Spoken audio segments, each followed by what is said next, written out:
Are you planning to choose the staff? Are you planning, because people don't get to Congress by like one of the ranks up one after another. But sometimes they do. But and that's not the way it's like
Good morning. This hearing will come to order. I want to welcome everybody for attending. I want to thank the witnesses, first of all, for your service to this country. The issues we're dealing with here are challenging to say the least. I was at the opening ceremony with Senator Carper, opening up St. Elizabeth's, and the comment I made there is it's pretty easy from the dais here to criticize, take pot shots, to detail out what problems aren't being addressed as perfectly as we'd like to see. But I am thoroughly convinced from all the contact I've had, quite honestly, the honor and privilege in working with the men and women of the DHS. I'm thoroughly convinced that the men and women are showing a great deal of integrity, dedication, dignity, and courage in trying to deal with this horrific situation. And we'll talk a little bit more about that. I would ask that my written opening statement be entered in the record.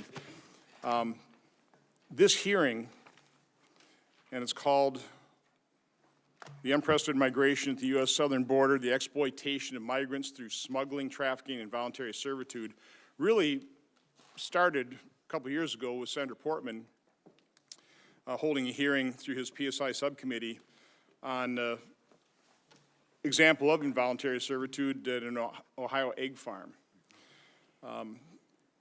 More recent news stories after the Robert Kraft massage parlor scandal, New York Times wrote a really good investigative story just laying out the reality of these massage parlors and often Asian women that had been smuggled, trafficked in this nation. They come into this country with $30,000 or $40,000 debt owed to their human traffickers, and of course they pay it off through prostitution. Disgusting reality, but that's the reality. My most recent trip to McAllen, I made a couple in the last couple months with Senator Hassan and Senator Peters. There were a couple things that got my antenna definitely twitching. First of all, we were briefed and we were told about the detection of the number of fraudulent families, and we really don't know how large that is. I've seen different things, 13, 25, 33%. We just really don't know. We were told about a 3-year-old boy left in a hot cornfield with just a non-working telephone number and his name supplied, written out, the telephone number is written on his sand, and we saw a picture of that. Senator Hassan, Senator Peters, and I, when we went through the McAllen facility, saw about an 18-month-old little girl struggling to get away from, 40, 50-year-old man, having just been briefed about fraudulent families. I don't know the truth there, but it didn't look like that was the daughter of that man. I could be wrong, but I couldn't help but wonder what was going to happen to that 18-month-old girl if that wasn't his father, if that wasn't her father. At the border, the last 2 trips I've made, I've been surprised in talking to the people who've just crossed. You know, women, men with tender-age children. None of them are admitting to paying their human traffickers any money, which is a concern for me when you also tack on the evidence that we're seeing evidence of these family units showing up at stash houses. Now, the process is, again, completely out of control. We're overwhelmed.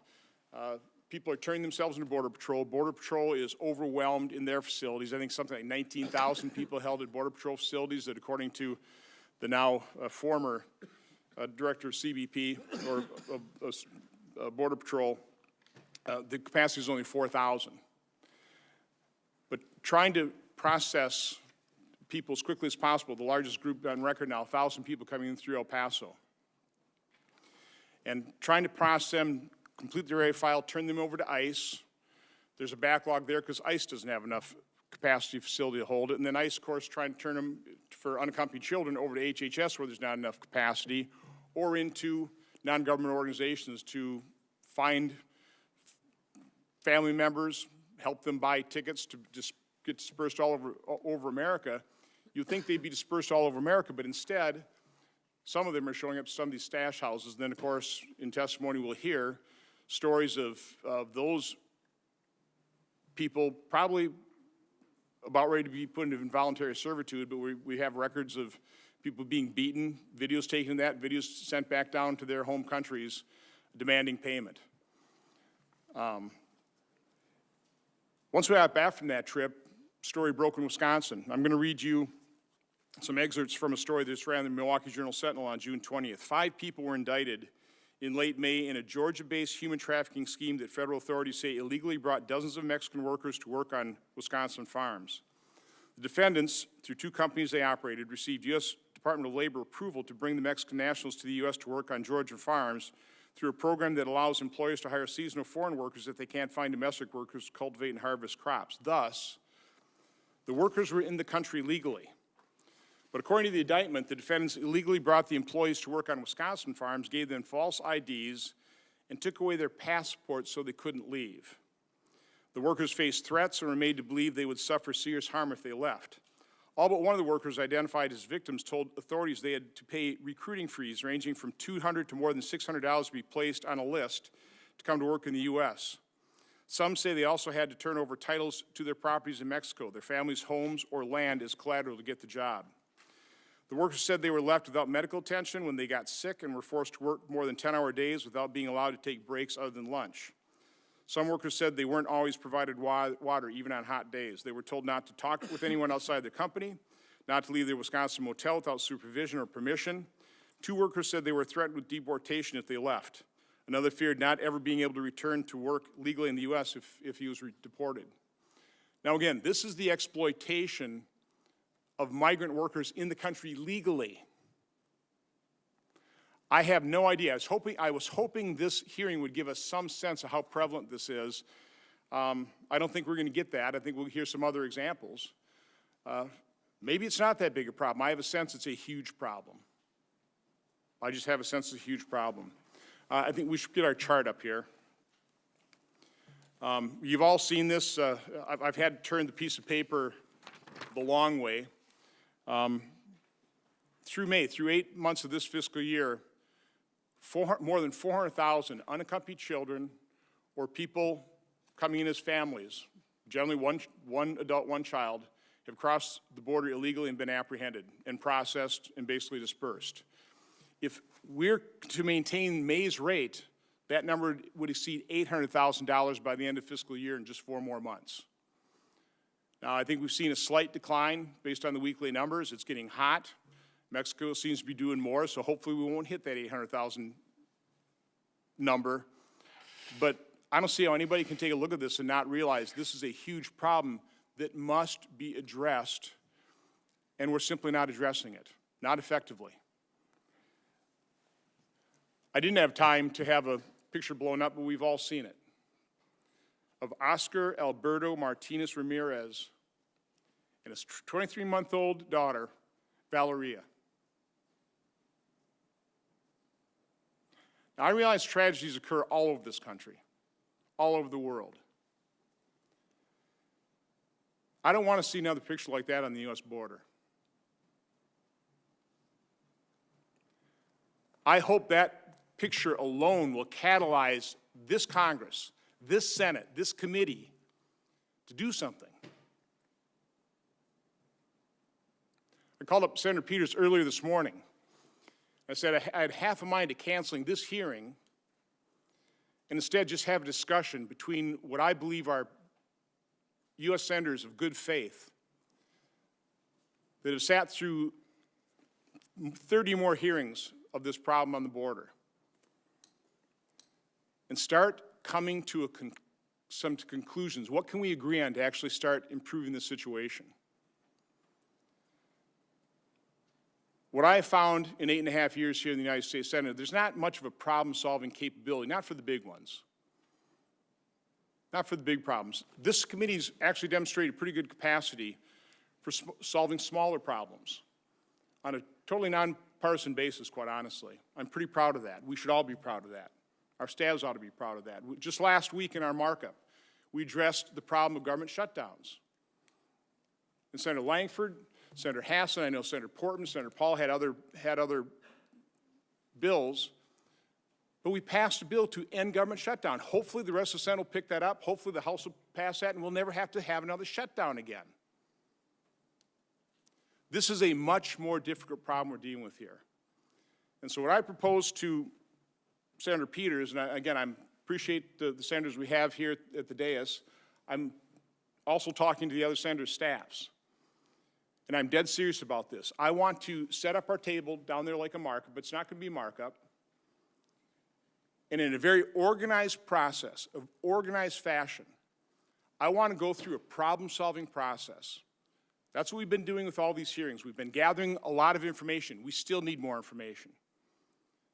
But I want to have an open and honest and genuine discussion about the scope of the problem, the root causes of this problem, and what we can do to start solving it. Continuous improvement.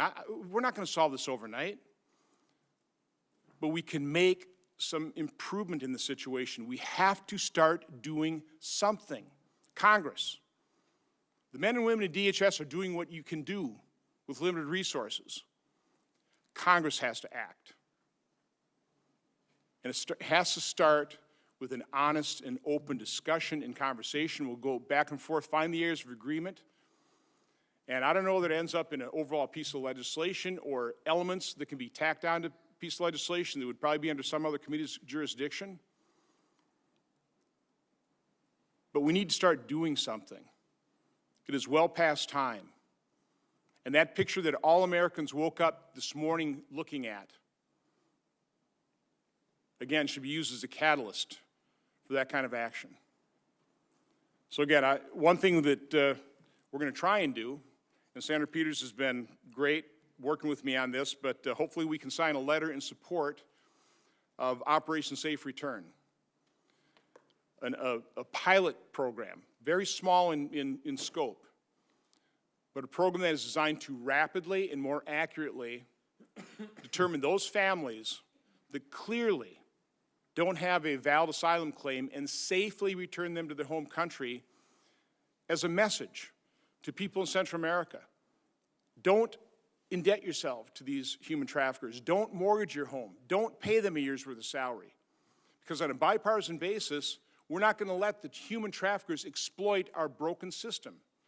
And then the next step would be to actually start fixing that system. But I think the beauty of the pilot program, Operation Safe Return, is while it's being implemented, we're going to be tracking its effectiveness. We're going to find out how many people actually do have a valid asylum claim. We'll be giving them interpreters. They will have access to counsel. And that's something on a bipartisan basis we can send a strong signal and message that we want to fix this problem. So again, I've yammered on a lot longer than I normally do in an opening statement. But if there was ever a moment where it requires that the nonpartisan effort of the members of this committee, I would say it's now. And so that's what I'm asking for every senator, every staff member in this committee. Let's come together, let's have these discussions. These will be multiple meetings, number of hours. But I'm asking for full involvement and a very open and genuine discussion. With that, Senator Peters. Well, thank you, Mr. Chairman, and I can assure you we, all of us on this side of the aisle, also want to work on this issue. It's an important issue, and I think we can hopefully come together and have some solutions to what is a very vexing problem impacting our country and people right now. But I also want to thank you for convening this particular hearing here today, and I look forward to discussing with our witnesses how we can combat human trafficking. This is a horrific criminal enterprise that exploits vulnerable people arriving at the southern border and really all across our country. Desperation drives people into the hands of human traffickers, and that same desperation drives some families to attempt a journey to the north on their own. And like the chairman, and I think everybody on this committee, I speak for all of us, we were devastated by the photo showing Oscar Martinez Ramirez and his daughter Valera, who drowned clinging together in the final moments as they attempted to cross the Rio Grande for asylum here in the United States. No one is more vulnerable than a child. And like most Americans, I'm heartbroken that migrant children in U.S. custody, including toddlers and infants, have been subjected to unsafe conditions and sometimes denied basic necessities. It is unconscionable that the administration would argue in court that it should not be required to provide soap and a toothbrush for a child in its custody. Even prisoners of war are provided with soap under the Geneva Conventions. There's no question that children in federal custody deserve basic necessities, including warm meals, blankets, and access to medical care. We must prioritize keeping families together and keeping our children safe and healthy. I have made inquiries to the Customs and Border Protection, Immigration and Customs Enforcement, and the Office of Refugee Resettlement to learn more about these reports and the conditions experienced by children in U.S. custody. And I will continue working with my colleagues to ensure that they are treated with dignity and receive appropriate care. We cannot fully address the situation on our southern border and keep children safe without disrupting smuggling networks and combating the scourge of human trafficking. Human trafficking is the fastest growing criminal enterprise in the world, and it is a serious issue along both the northern as well as the southern borders. My home state of Michigan has the 6th highest number of reported cases of human trafficking in the country. And despite the scope of this problem, there is a lot we don't know about the illicit business of human trafficking.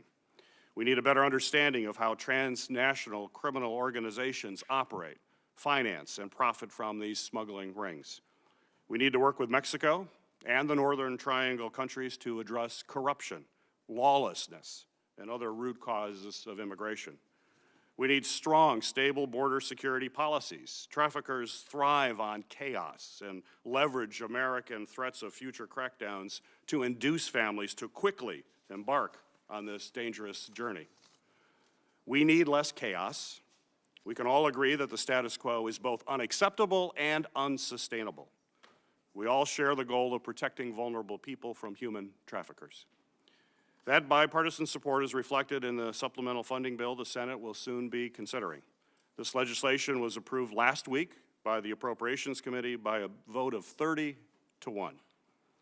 It includes critical resources to help offices like Homeland Security investigations root out smuggling networks.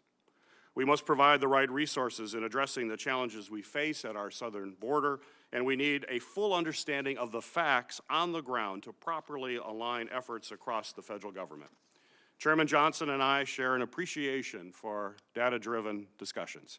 We need to improve the Department of Homeland Security's data analytics in order to better combat transnational criminal organizations, disrupt human trafficking, and deliver long-term solutions to secure our borders and protect vulnerable populations. So I want to thank our witnesses for being here today. I look forward to your testimony and hearing more about how we can stamp out human trafficking. Thanks, Senator Peters. It is the tradition of this committee to swear in witnesses, so if you'll all stand and raise your right hand.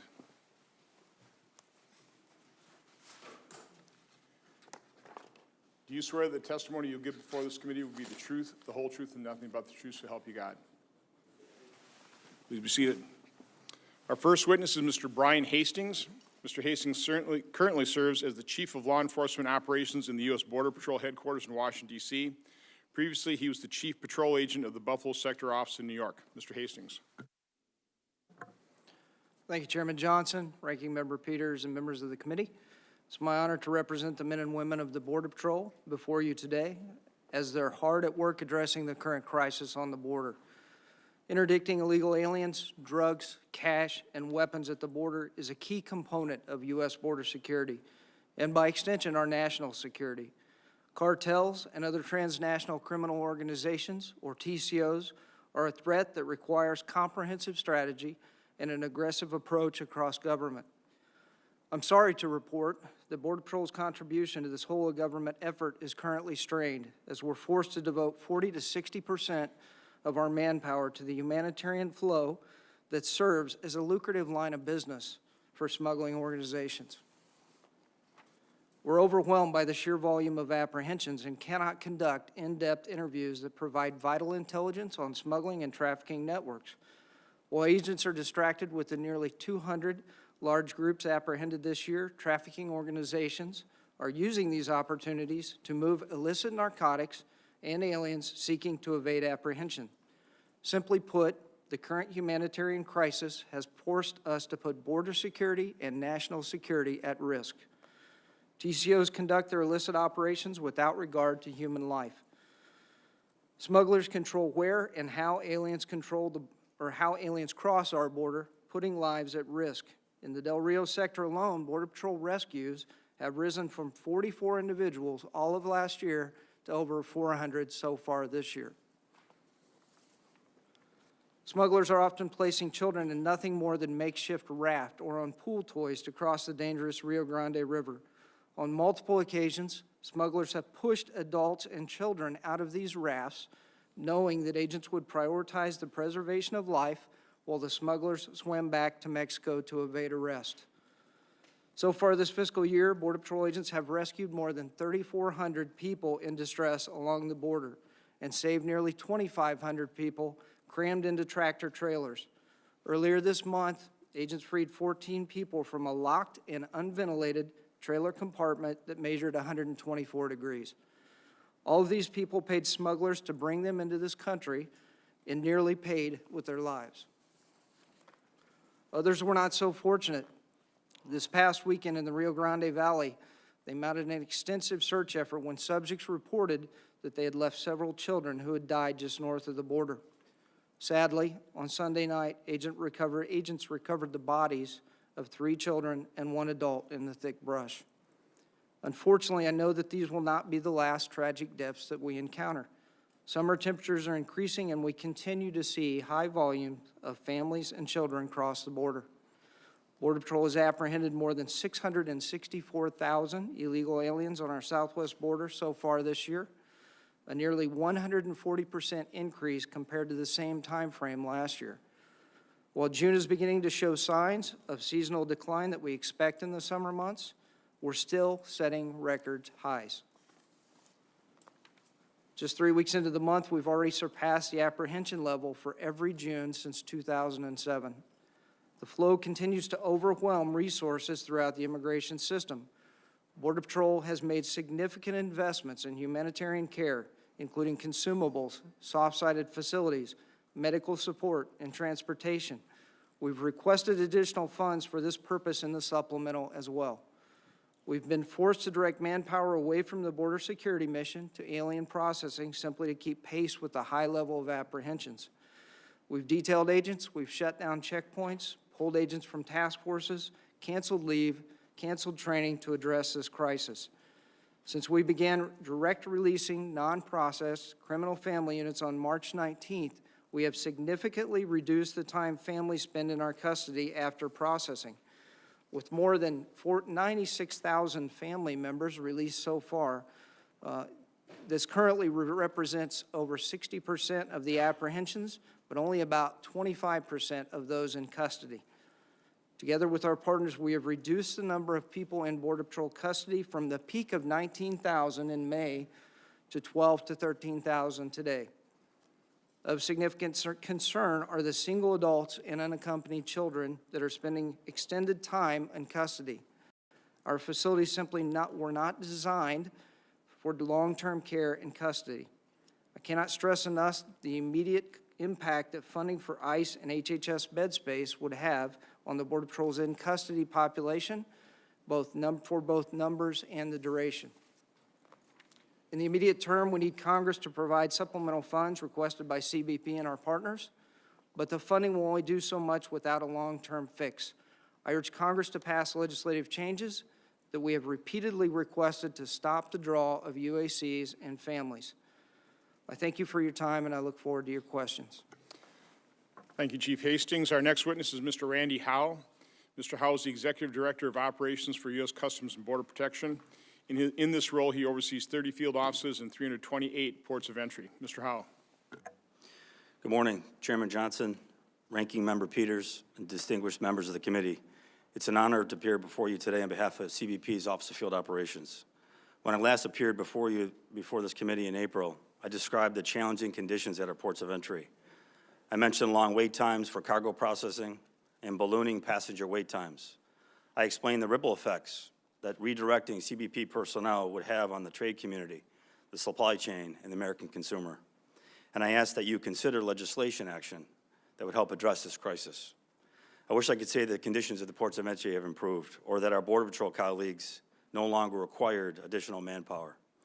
I also wish I could say that CBP's Office of Field Operations at our ports of entry were able to dedicate all of its energies towards our priority missions: national security, counter-narcotics, economic security, and the facilitation of lawful trade and travel. But the fact is that the conditions at our ports of entry have not improved. Most every statistic is higher.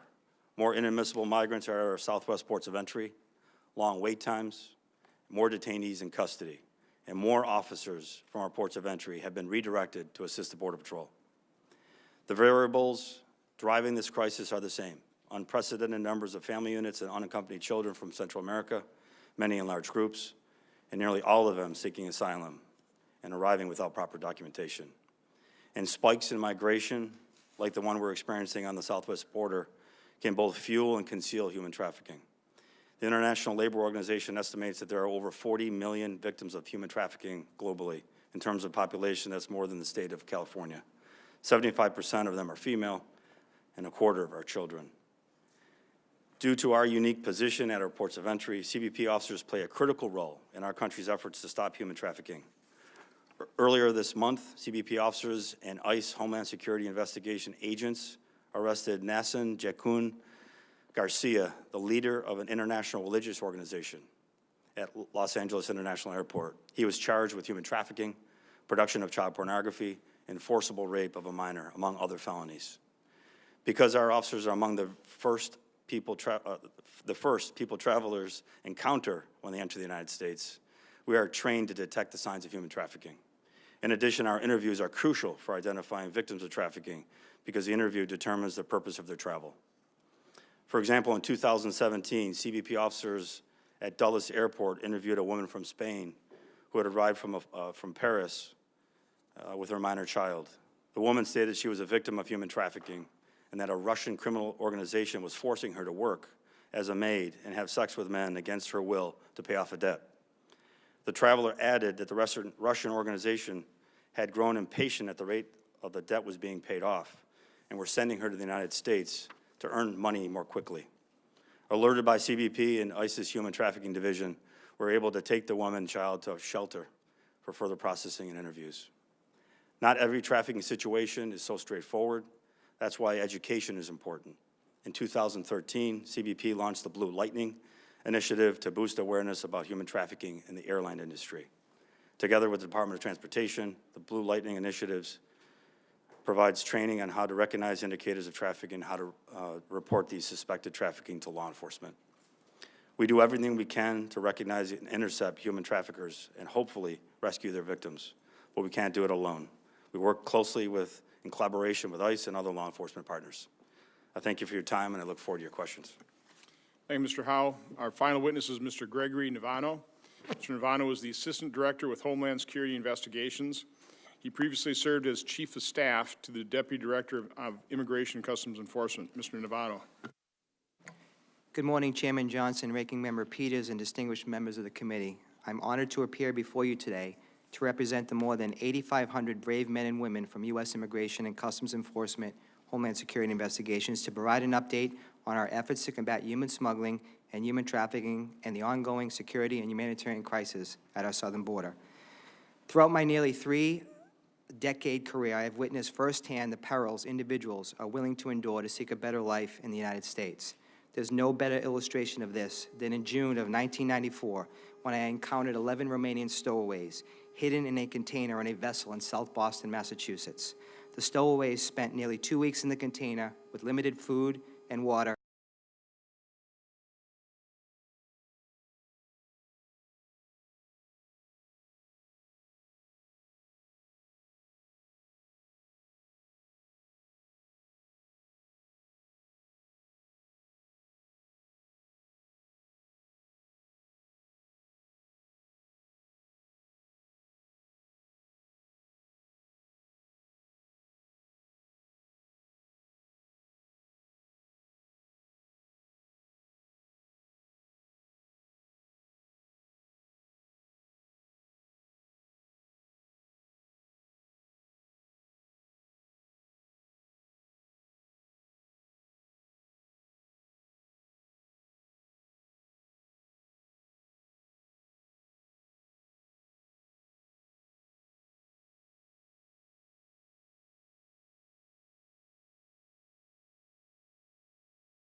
Documents and presented 629 individuals to the Department of Justice for various criminal violations.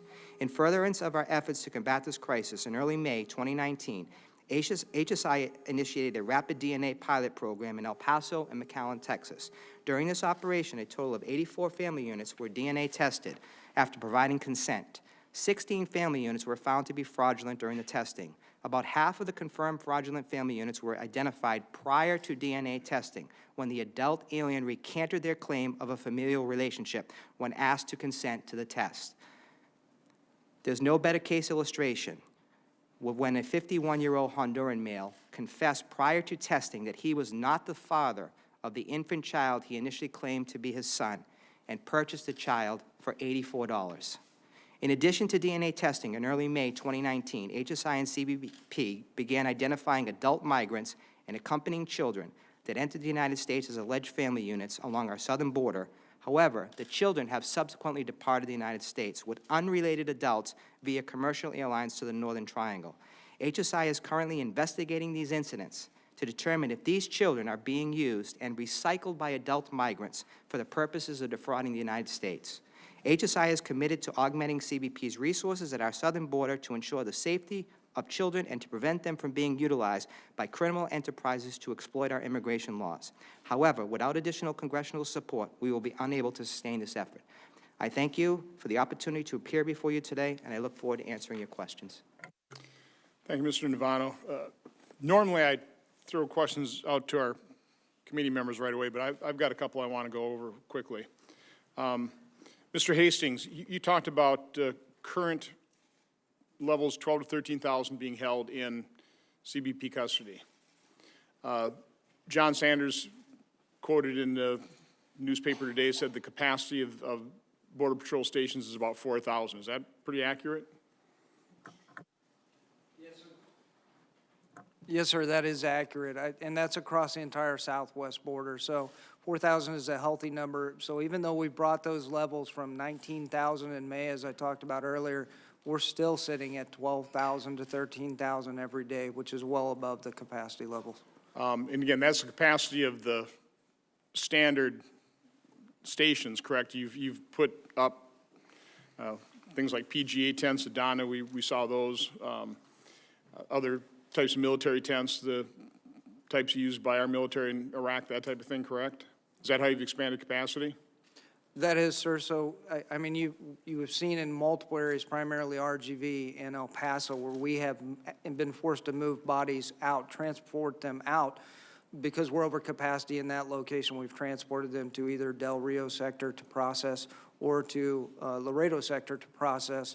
To your point, we have stood up additional soft-sided facilities. We've stood up 2 at Donna in RGV, and then we stood up 1 in El Paso as well to assist, and there's 1 currently being stood up at Yuma to assist. So talk about the roadblock, because I know, Border Patrol, you're trying to process, create the A file as quickly as possible, and then turn them over to ICE, correct? I mean, that's the process. You apprehend them, develop screen them for medical conditions, take them to hospitals, do everything you can to, treat them with as much compassion as possible, but your job is really to turn them over to ICE as quickly as possible, correct? So 2 things.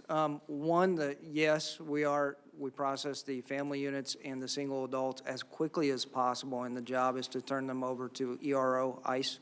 The UACs, the unaccompanied alien children, they are our top priority. We process them first, so we can get them entered into the system to be turned over to HHS. So what's the roadblock in terms of why you're so over capacity? So 1 is sheer volume. The system is overwhelmed. So just sheer volume alone. If you look back historically, demographically, 70 to 90% of who we arrested, we could easily repatriate immediately back to Mexico. Today, we're seeing 82% of those that we arrest are from other than Mexico. And that population is very difficult to repatriate under the current laws that we have going. So one of the complaints I heard on the border is from Border Patrols, ICE doesn't have the capacity, so Border Patrol saying, ICE, take these individuals, and ICE say, we don't have the capacity. Is that, and then, of course, ICE, particularly children, go to HHS, and well, we don't have the capacity either. I mean, is that, it's just kind of backing right up to Border Patrol, right? It is. So I think everyone in the system, the entire system, is overwhelmed right now. That is absolutely correct. We are holding these individuals longer than we want to. We do not want to be holding these individuals for longer than 72 hours. If we could get rid of them quicker than that, that would be great as well. We don't want to be holding kids in detention facilities, our detention facilities, which were not designed for that. If we had 0 in custody, that would be great. Now, again, there's no incentive. You're not trying to hold children longer than 72 hours. You would like to have them turn them over to ICE and to HHS as quickly as possible. It's just not possible right now. As I understand it, HHS is at max capacity, as is ICRO, and they need additional funding for bed spaces. Mr. Ivano, you talked about a case where a child was purchased for $84. You also listed a number of different stats in terms of how many people have been apprehended, number of fraudulent families, fraudulent documents, that type of thing. In the scheme of things, when you're looking at over 400,000 unaccompanied children, primarily people coming in as family units. One of the things I was trying to get a sense of in this hearing is how prevalent the human trafficking element, the sex trafficking, the involuntary servitude is within this process. You obviously have limited resources in terms of how many things you can investigate. I mean, I've heard statistics in terms of how many crimes are actually ever detected or prosecuted or arrests made. What's your sense of how prevalent this is? I mean, do you have any sense whatsoever? Are you as suspicious as I am that there's a lot of this going on? Is your microphone on? Senator, keep in mind that a lot of times you don't need a border nexus to have human trafficking. So a lot of times it's very difficult for our CBP counterparts at the border to actually identify a human trafficking element or crime. Usually the human trafficking element occurs once they make it into the United States, and that's when we're seeing more of the human trafficking element. So a smuggling event starts off at the border, but once the person gets into the interior, as you mentioned in your opening comments, it often turns into a situation of exploitation where that migrant is then charged, held against their will, their families are exploited back home to pay more money to pay off their smuggling debt. So let's go back to the process. Border Patrol apprehends, processes, turns over to ICE. ICE then, again, when I was, for example, in El Paso, turns them over to an organization like the Annunciate House, who also helps allocate them to other churches to further care for individuals, but try and identify family members or relatives or some place where they can be sent to.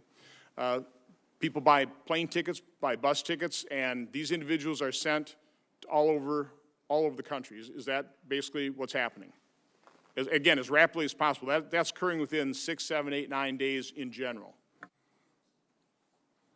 Yes, sir, that's occurring very quickly. In March, we begin releasing non-criminal process families because we were at 19,000. So we begin releasing them, working closely with our NGO partners to provide service for them after release. Now, when you say you began releasing, Border Patrol began releasing them right, bypassing the step with ICE right into non-government organizations. That's correct, sir. Our capacity level's at 19,000 and climbing. For the safety of our officers, our agents, and for those that we detain, we begin releasing. So my final point is, in part of that processing, I think the migrants give you an address where they think they're going to go, correct? Yes, sir. But once you turn them over to a non-government organization, you have no idea where they really go. That's correct. They're provided with a change of address form in case they go someplace else, but where they ultimately go after we release them or on an order of recognizance, we don't control where they go or how they get there. And yet, again, the assumption is they're going to meet up with some relative. A lot of people have come in during the Central American Wars from the 80s. So there are a lot of people they know, and they've got social media, but yet we still are finding families in stash houses. That's correct. Yes, sir. Senator Peters. Thank you, Mr. Chairman. I know two of our members, Senator Hassan and Rosen, have a markup, so I would defer my questioning and defer to Senator Hassan. Thank you very much, Senator Peters, for the courtesy. Thank you to Chairman Johnson and Ranking Member Peters for this hearing. Thank you to all of our witnesses for being here to testify, as well as for your service to our country. And please thank all the men and women you work with on our behalf as well. We all want to make sure that those of you on the front lines have the resources you need. We also want to make sure that you are doing your jobs consistent with American values, and I think that's something we all share. Mr. Howe, I wanted to start with a question to you. It would be great if we could have a brief update on drug seizures at our land ports of entry along the U.S. Mexico border. Have we seen an increase in trafficking of any particular narcotic over the past 6 months? Thank you, Senator, for the question, and thank you for visiting McAllen in May. Our narcotic seizures are on track for to match our numbers from last year. Year to date, we've seized more than 39,000 pounds of methamphetamine, which is tracking a little bit higher than normal. 38,000 pounds of cocaine, 3,200 pounds of heroin, and nearly 2,000 pounds of fentanyl. And thank you. In particular, have fentanyl seizures increased or decreased over the past 6 months? And what does that tell you about the drug cartels' plans for the trade of fentanyl? I think we're seeing less through our mail facilities, and it's trending up slightly on the southern border. Okay. With the fentanyl. Right. And of course, while the size of the seizures of fentanyl that you just recounted sounds smaller than the other drugs, 2,000 pounds of fentanyl is an awful lot of fentanyl, given its lethality. Absolutely. Mr. Hastings, how do Border Patrol's drug seizure numbers compare with CBP's seizures at ports of entry? Thank you for the question. So we have noticed the hard narcotics generally trending up, and by what I mean specifically, cocaine seizures are up, methamphetamine seizures are up, and heroin seizures are up. Cocaine, about 97,000 pounds cocaine seized so far this fiscal year between the ports of Right. entry. About 9,800 pounds of methamphetamine seized between the ports of entry. Heroin, 448 pounds of heroin seized so far between the ports of entry. Marijuana is slightly down at about 200,000 pounds. And fentanyl, although down a little bit at 149 pounds, still obviously very highly concerning. Well, thank you for the information. Mr. Hastings, I want to turn to another topic. I understand very clearly from my visits to the border, the one I just did with Senators Johnson and Peter and the one I did last year, that we are facing a humanitarian and security crisis along the southwestern border. And I agree with you that we need comprehensive immigration reform in order to help relieve some of the flow of migrants into the United States. However, there is absolutely no excuse for the reported conditions at Border Patrol facilities that house child migrants. Outside lawyers recently visited a Border Patrol facility in Clint, Texas, where they reported widespread instances of children living in squalor, being denied the ability to shower for weeks at a time, caring for infants just a few years younger than themselves, and being locked in cages for the vast majority of the day. Similar reports of gross mismanagement and horrible conditions have come to light at the Border Patrol facilities at McAllen and El Paso, as well as a private facility in Homestead, Florida. I truly understand how overwhelmed Border Patrol is. I think you've done a very good job of highlighting it in your testimony. I certainly saw a great deal of it when I was down at the border just last month. I also understand that CBP needs funding to address this crisis. Hopefully, we will be able to take action here in the Senate on an emergency aid package in the coming days.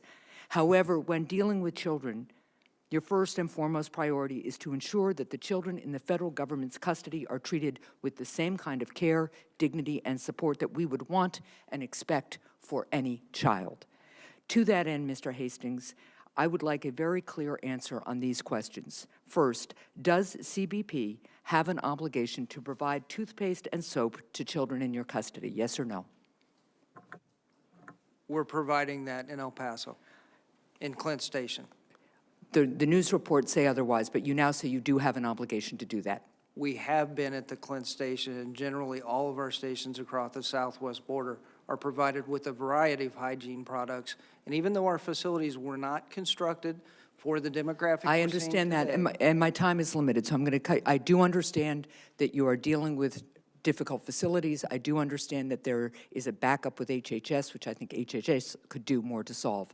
But at the end of the day, what I'm hearing you say is that you agree that children should be provided soap and toothbrush if they are in your custody, which is a different position than what the administration has been saying in court. we are providing those things now. We have been and we will continue to. Do you have an obligation to feed, clothe, and clean the children in your custody?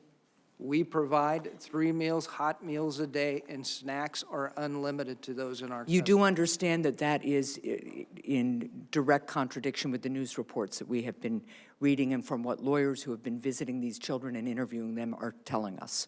And I would ask that you understand that those are the plaintiff's attorneys who have a case against the government. And you should understand that I'm a member of the Bar of Massachusetts and New Hampshire, and I hold attorneys to very high standards, and I doubt very strongly that any attorney would be fabricating this information. Understand, ma'am? What steps is the Border Patrol taking right now to ensure that the mismanagement of child migrants in Clint, Texas is not occurring at every other Border Patrol facility along the southern border? So all of the allegations that you've mentioned above that were made have all been reported to the Office of the Inspector General and will be thoroughly investigated. They've also been reported to the Office of Professional Responsibility within CBP. They will be thoroughly investigated. I'm pleased that they will be investigated, but my question is, what are you actually doing to make sure that as you are dealing with an unprecedented number of migrant children, that you are ensuring that there is enough soap and toothbrushes, that there is enough food and enough time for them to be outside and out of very confined spaces? What I'm asking is, what are you operationally doing to change the circumstances? We are hearing reports not just from one facility, not just from two facilities, not just from one source, that these children are living in terrible conditions that would violate any standard of any institution that we all would expect in this country. What are you doing to actually make sure that children are getting the care and the sanitary conditions and the food that they need? So we have done a great deal. As I mentioned earlier, we have brought in shower facilities just for this population, for others, due to the new demographic and how long we're holding them. We've increased our medical contract across the southwest border for medical assessments and medical care.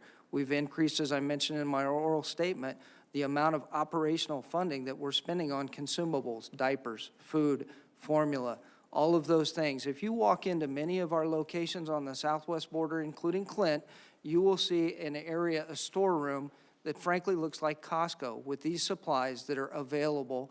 And when agents are providing these supplies, they're documenting what they're providing. So we have those supplies readily available, and we are offering and providing those supplies now. I am over time. I thank the chairman for his indulgence. There is a huge disconnect between your testimony and between what we are getting as reports from the facilities. I hope very much that we can just focus on making sure the children are clean, well cared for, safe, and released as quickly as possible. Thank you. Senator Hassan, we'll work with you to get those answers. One thing I do know that Border Patrol is doing, for example, in El Paso, instead of 28 Border Patrol agents on the border, 25 are caring for children and families, and we got 2 or 3 over that 11-mile stretch, and we're taking OFO officers from the ports of entry and also putting them on the border. And we saw that at the border. My issue is not with how hard the men and women on the front lines are trying. My issue is what we are doing operationally to change the circumstance on the ground so that these children are well cared for and safe. Thank you. Right. Senator Rosen. Thank you. Thank you, Mr. Chairman. Thank you, Senator Peters, for deferring to our committee, and thank you for the service and work that you all do. It is difficult, it is challenging, and oftentimes heartbreaking. So we do appreciate that. And like the chairman said, we all saw that awful and heartbreaking photo of the toddler who drowned while clutching her father's neck. I can't even begin to imagine as a mother what those last moments for that father and daughter were like. I believe the mother was on the other side of the river. And I do pray, like the chairman, that this photo and what we talk about today moves this body into action. So let's talk about the Remain in Mexico policy. According to the State Department's Trafficking in Persons June 2019 report, over the past 5 years, we know that human trafficking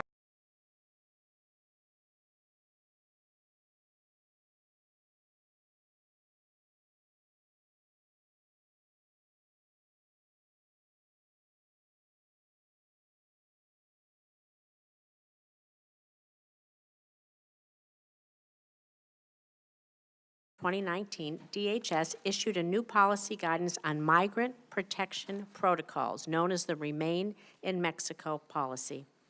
Under this policy, certain asylum seekers, including families, are sent back to Mexico to wait in that country for the entire duration of their U.S. immigration court proceedings. That could take months, could take years. And so we do know that there's a challenge in federal court, but I'm concerned that this policy is going to drive more and more people into the arms of those who wish to exploit them, making the problem worse. And I can tell you that the State Department's own annual report backs me up on this. So my question to you, and I'm hoping that you can provide us the numbers if you don't have them, do you know how many individuals seeking asylum that DHS has returned to Mexico under the Migrant Protocols program policy? Any of you? Thank you, Senator, for the question. I have the numbers for Office of Field Operations. So for the ports of entry, we've running MPP in San Diego, and to date, we've returned 665, and Calexico, 96, and El Paso, 539, so 1,300. And how many families were part of arriving as a family unit, excuse me? I'll have to get back to you on that number. I don't have that. And also, do you know the number of unaccompanied minors? Minors would not be part of the program. They're not considered for MPP. And to your knowledge, are there plans to expand these policies beyond San Ysidro, Calexico, and the El Paso ports of entry? We are in ongoing discussions internally and with the Mexican authorities on expansion. So you don't have a timeline for when, I don't. and you can report back to us when you do? Yes, ma'am. Thank you. I also want to say that reports have indicated that DHS has returned to Mexico asylum seekers who are pregnant or children with neurological disorders. That is despite guidance that clearly states individuals with known medical issues shouldn't be subject to this policy. Have we been investigating these cases? Do you know of any? I'm not aware of the allegations, but we generally do not include migrants that have a known physical or mental illness. If there's any criminality, a history of violence. What about pregnant women? If a migrant is in a long-term pregnancy or their sensitivities to the pregnancy. Or all long-term pregnancies, or they have an end to the term, but we know the term of that. Yes, they would not be considered. Thank you. I have a couple of minutes. I want to go back and talk about metering at the ports of entry. Of course, again, CBP, you have a practice of metering, queue management, as you call it, at the ports of entry all along the U.S. Mexico border, where asylum seekers are required to wait for indefinite periods for the opportunity just to be processed. Can you talk to me about why you're employing the process of metering or queue management, and is it happening across all ports of entry? Thank you, Senator. Yes, it is. It's a discretionary balance used by our port managers to really balance and assess our mission requirements, our counter-narcotic, our facilitation of trade and travel, and the processing of migrants, and balancing our resources against that. So putting them in all those different areas and without focusing them in any one particular area. So how can we help you, as Congress, how can we help you speed up this process so you don't have to manage this queue and you can get through? Well, I think it's the whole process, Senator. It's our facilities that weren't designed to house large groups of individuals, and then ICRO is not in a position to be able to take them. So if we did increase, then we would be holding them longer, and ERO would have an increased difficulty in finding bed space. So it's a balance that right now with ERO and HHS's capacity issues is adequate. So we need to have people talking to each other to increase the flow and the capacity of what we can do, and of course, to Senator Hassan's point, doing it in a Yes. humane and kind way. Can you tell me, too, the numbers quickly before I end here, how many migrants you are processing at CBP daily? At our ports of entry? Mm-hmm. It varies across the southwest border based on that balance, as I mentioned, the discretionary balance of what we're Can you give me a rough estimate? 300. And do you know how many are currently in line waiting in Mexico then? That's difficult to nail down because those numbers come from the Mexican authorities, but we've been told in each one of the areas roughly 3,000 to 4,000. And so, based on what you know, what do you believe the average time, what do you know as to be the average time an asylum seeker will have to wait? It's been some time since I've checked with San Diego, but what I last heard a few months ago was 5 to 6 weeks. 5 to 6 weeks. Well, I hope that, again, we can do something about this, that we can help. So many more questions we'll submit for the record about the conditions for children, young families, and we want to be sure that we stop the exploitation, because nothing in my mind is more heartbreaking. I can only imagine when you open that trailer what it did to you and the nightmares you probably have remembering that. So I want that to motivate us to do the right things. Thank you. So Senator Rosen, because we asked a similar question, I got a response, so to get it in the record, currently as of 6/16, June 16th of this year, 11,575 individuals have been returned to remain in Mexico. 1,109 came from the ports of entry, 10,466 came from Border Patrol. So about 10% come through the ports of entry. The rest have come into this country illegally, and then they're returned. So again, the total number is 11,575. Senator Peters. Thank you, Mr. Chairman. Well, I want to pick up on those questions of Senator Rosen and that number. So is that the number of individuals turned away at the port of entry under the current metering practices? Just if you could give me a number of that, I want to clarify that, either Mr. Hastings or Mr. Howe. Yeah, How many have been turned away because of the metering process? That's extremely difficult, if not impossible, to identify the number that are not crossing the boundary line. In many cases, the NGOs are holding them in Mexico or caring for them until there's an opportunity for us to take on more migrants. That's a communication between us, the Mexican authorities, and the NGO.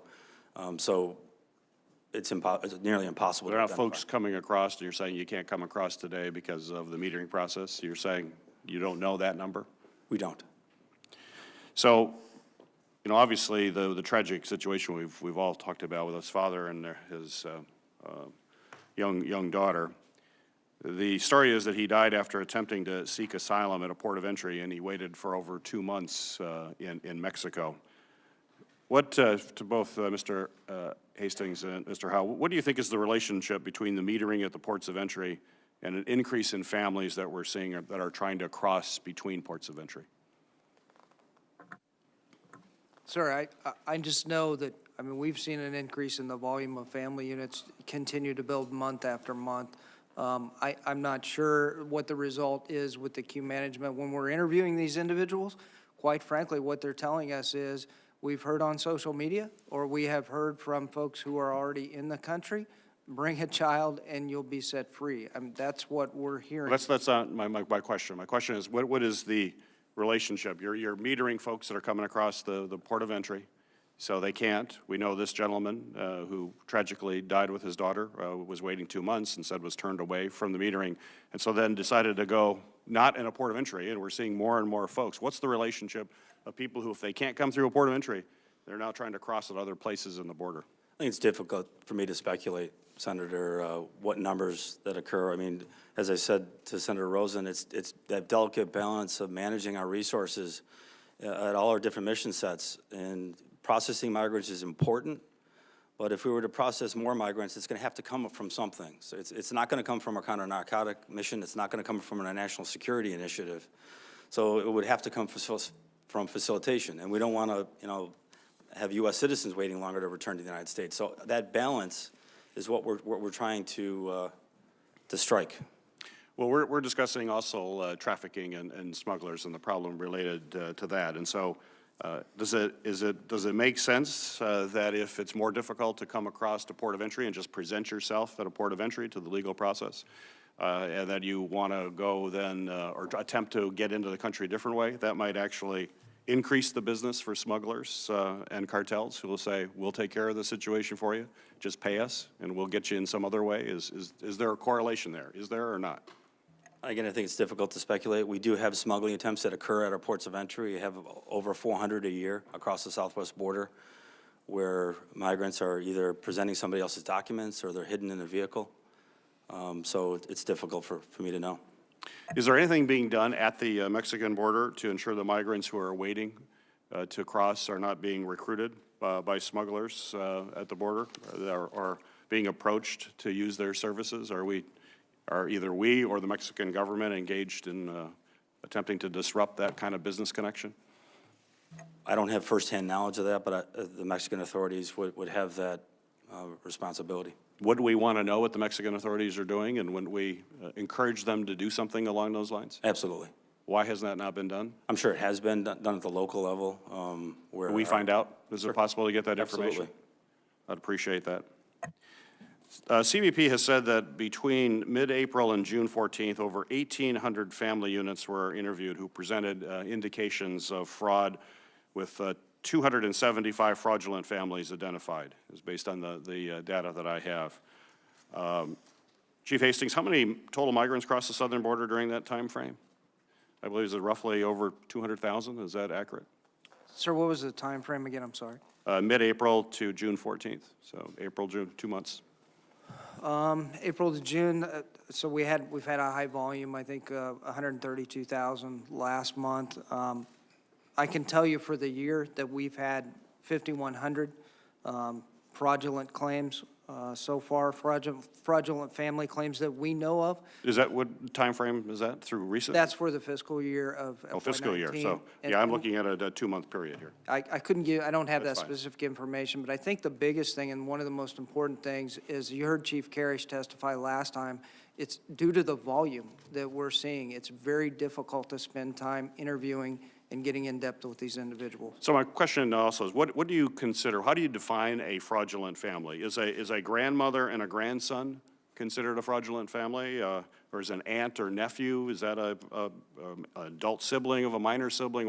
What is a fraudulent family? So by TVPRA definition, it's a parent or a legal guardian, or that one that is less than 18 years old.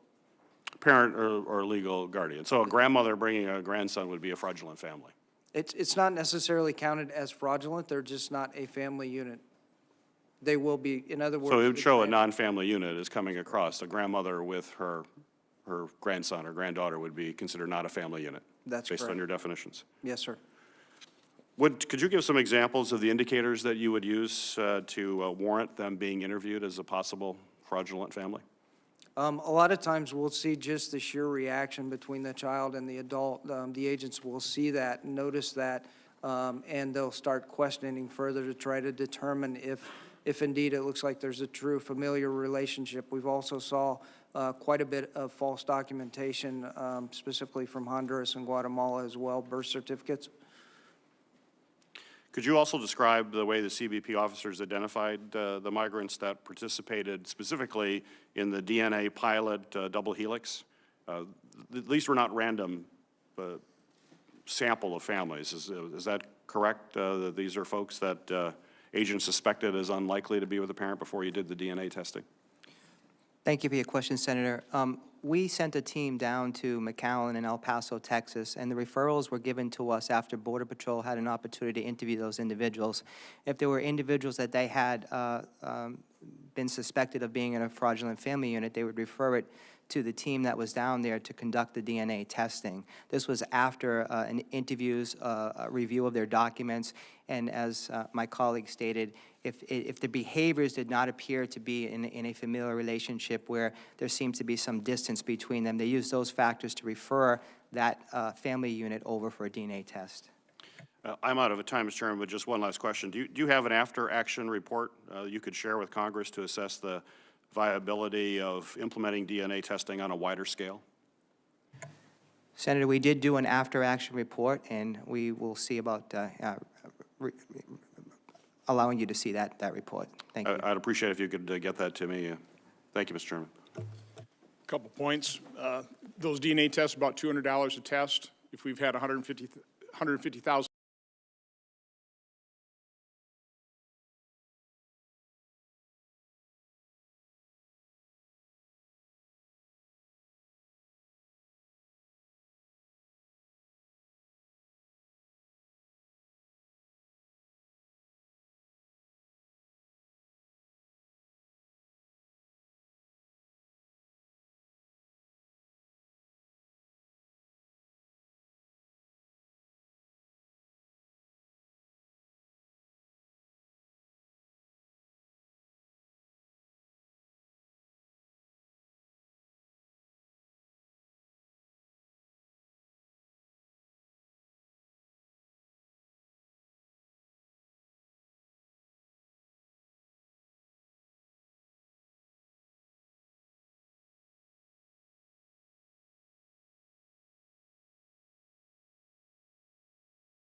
single adults, rather, that we have in custody as well.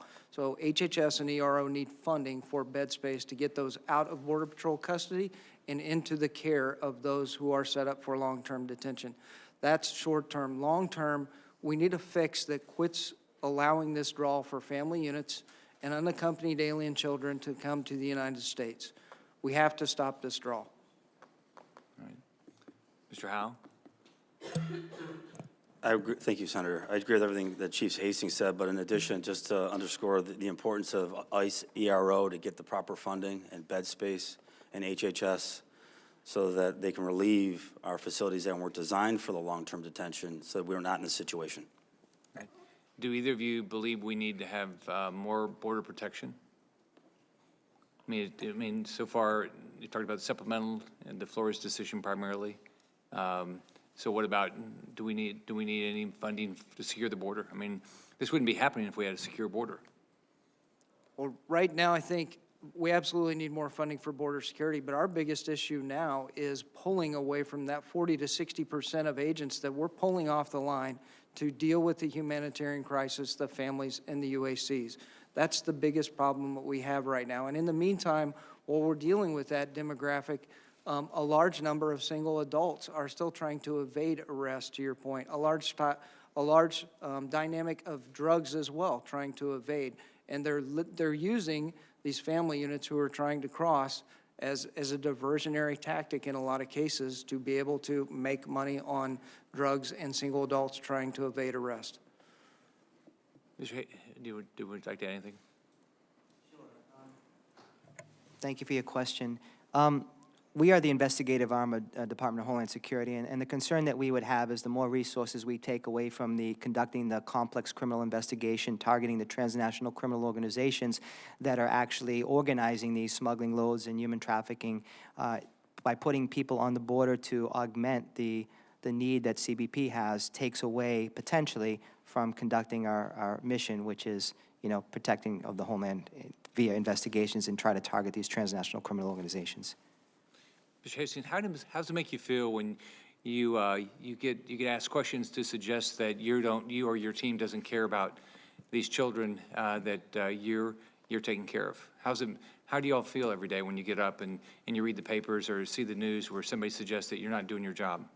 So it's disgusting to me and it's hurtful to me because daily I see our agents doing just the opposite. Yesterday, I saw our agents in Carrizo Springs jump out of the water, save a 13-year-old child who was unconscious, give him CPR, give him mouth-to-mouth, and essentially bring him back to life. That happened yesterday on our border, and that happens quite often, time and time again. Our men and women are out there risking their lives every day to save those migrants that are either put into a bad position by smugglers or put themselves into a bad position. So above and beyond that, our agents go to the maximum to care for these children. You've seen pictures on as well of our agents holding these children, trying to comfort them. So it's very hurtful for us, for our agents who are out there trying to do the best they can at securing our border and dealing with this humanitarian crisis. How's it impact your ability to recruit and retain your team to do this job? So our workforce is doing well right now, but they want to see a light at the end of the tunnel, quite frankly, to be able to go back to their primary national security mission. And that's what we're hopeful for, that we go back to a primary national security mission and we see legislative changes that allow us to do that quit the draw for the family units and the unaccompanied alien children. So do you have concerns when you do your job every day that because of how much time you're having to spend because Congress won't act, that we have individuals that are crossing the border that want to harm Americans? I'm concerned with that. I'm concerned with recruiting individuals in this current state that we're in right now, recruiting good agents to do this in the future. And I'm worried when we're diverted by the humanitarian crisis, what is coming through our border. The best example I could give is about 2 months ago, we had a large group come across in Rio Grande Valley. This is broad daylight. At the same time, we had 791 pounds of cocaine a mile away across the border in broad daylight. That tells me that there's very little fear in the minds of the smuggling organizations and the narcotics traffickers because they know we're tied up with other things, humanitarian mission. Anybody else? Senator, I've been around for almost 3 decades, and I've been used to this, via my career. But I'd like to put it in perspective. Can you imagine a new agent that has just come on, that just went out and had a very successful day? They seized enough fentanyl that could kill hundreds and millions of people, or they arrested a potential terrorist suspect or a gang member, or they rescued a child from an exploitation. And they get home and they turn on the nightly news.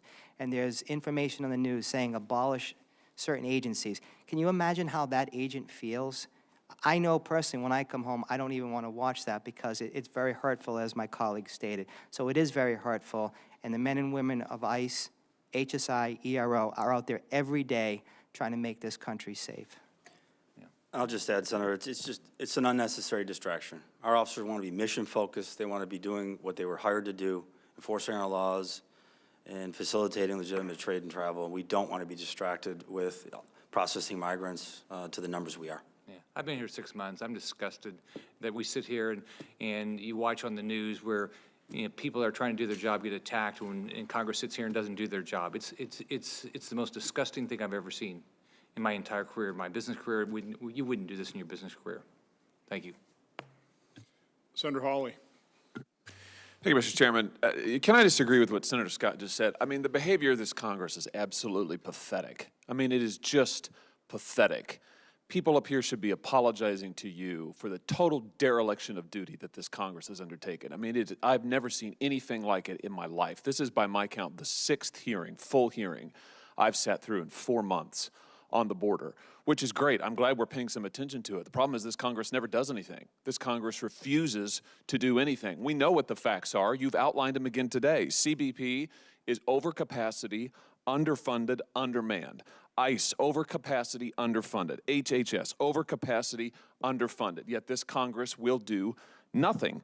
Meanwhile, the cartels and the smuggling rings, what are they doing?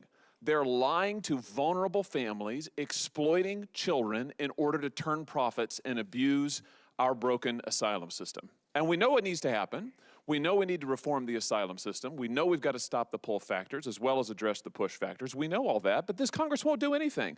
This morning I've heard, just from my colleagues across the aisle this morning, I've heard statements like, I'm heartbroken. No one is more vulnerable than a child. The status quo is unacceptable. It is unsustainable. But yet we don't do anything to change it. And there's no will to change it.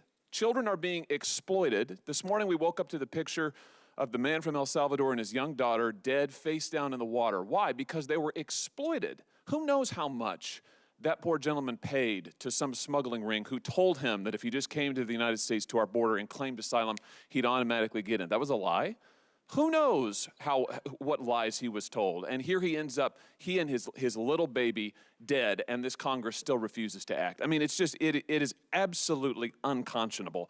We know what needs to be done. Nobody will do it. And my view is we can talk and talk and talk, but until this Congress is willing to take some action, I mean, I'm sorry for what it is you have to deal with. I am sorry that this Congress has left you without the resources you need. I'm sorry that this Congress has not done its duty. I'm sorry that this Congress has left not only our southern border exposed and vulnerable, but has left children exploited day after day after day. And until this wretched Congress decides to do something, I don't know why we even bother to have these hearings. I don't know why it even matters, because this Congress will not act. This Congress refuses to act, and it is a complete dereliction of duty. So thank you, gentlemen, for your service. Thank you for what you're doing. And I just hope, I would just say to the President, I'd encourage the President to take every action that he possibly can within the bounds of the law to address this crisis and secure the border, because it is clear to me that this Congress will not act in any meaningful way. And so long as this Congress refuses to act, the President needs to act. And so I would urge him and urge the administration to do everything within their lawful authority to address this crisis, because this Congress is not going to. Thank you, Mr. Chairman. Senator Hawley, you missed the opening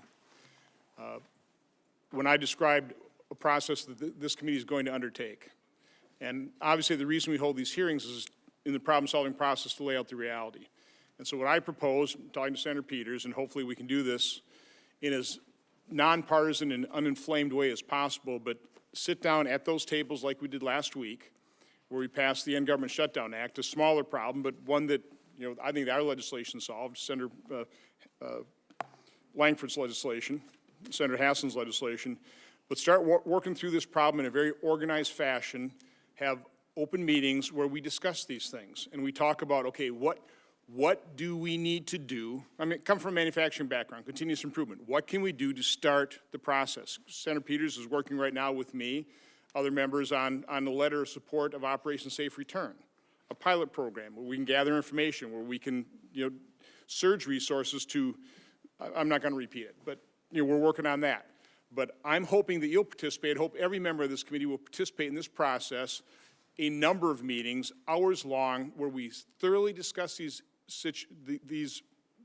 problems, the different elements of the problem, and start coming up with solutions. And again, I don't know if that ends up in a complete piece of legislation, or in those discussions in organized fashion, we come up with different elements that can be tacked onto a piece of legislation. So again, this place doesn't work. It does not have much of a problem-solving capacity. That's the frustration, Senator Scott, that you're certainly relaying. We all experience. And so we're going to do something different, do something paradigm shifting. And again, whether we accomplish something or not, at least we've had a very, hopefully, thorough discussion. Senator Scott, do you want to? I don't believe any of it. Oh. I sit here preside. I sit here preside this week, and I hear people from Democrats get up there, and all they do is complain about these people. They don't come up there and say we ought to fix the Flores decision. They don't come up there and say we ought to secure the border. All they do is try to embarrass these individuals sitting here. It's disgusting what they're doing. I watched it yesterday presiding, that somebody did it. For what, 15 minutes, just sit there and lambaste them about what they're doing. I mean, look, Mr. Hastings, how many people have you ever worked with that says, I don't care about children. I want to do the wrong thing today. Just the opposite. I have seen agents on their own go out and purchase toys, bring in for the children to play with. I have personally stopped by and bought meals for those that I had arrested. I've seen agents do the same thing. I've seen agents give up their lunches so people can eat. I mean, I've seen the humane professionalism and outstanding work by our agents since I've been in this agency and long before that. So Senator Scott. Do you know what they're doing today? The people that are going down the debate are going to the Homestead facility just to make news, not to solve a problem. They're not up here to solve a problem. They're up here to how do I make some news? And I fully understand that. I'm as frustrated as you are with the process. I'm hoping this committee will be different. I'm hoping this process will be different. So engage in it. Let's give everybody a chance. Pardon? Again,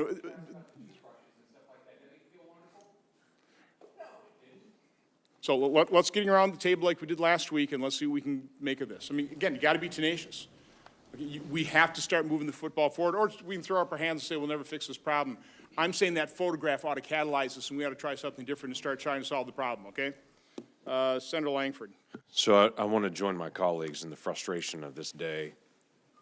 And I think what we're experiencing today is some pent-up, abject, total frustration.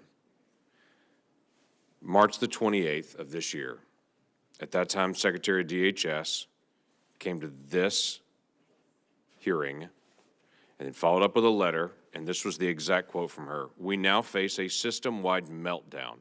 DHS facilities are overflowing, agents and officers are stretched too thin, and the magnitude of arriving and detained aliens has increased the risk of life-threatening incidents."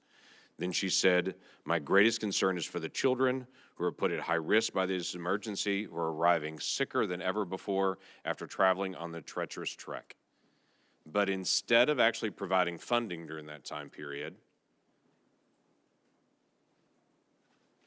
this Congress delayed and didn't provide the funding, didn't engage, didn't try to solve it. That same secretary over and over and over again said none of this gets better until the Flores agreement settled. I've had personal conversations with Democrat and Republican members on this committee and said, at what point do we finally admit the obvious statement that the Obama administration made, that the Trump administration made, that if we don't resolve the Flores settlement, none of this ever gets better because traffickers will continue to move children across our border. But children are currently being used as pawns now on the border to try to hurt the Trump administration. And my Democratic colleagues are trying to identify children that are not getting care, at the same time slowing down the process of getting humanitarian aid to try to hurt this presidential election. These kids are not pawns, and the administration has said for month after month after month, we need additional humanitarian assistance. But here's what's happened. Nothing happened after that meeting in March.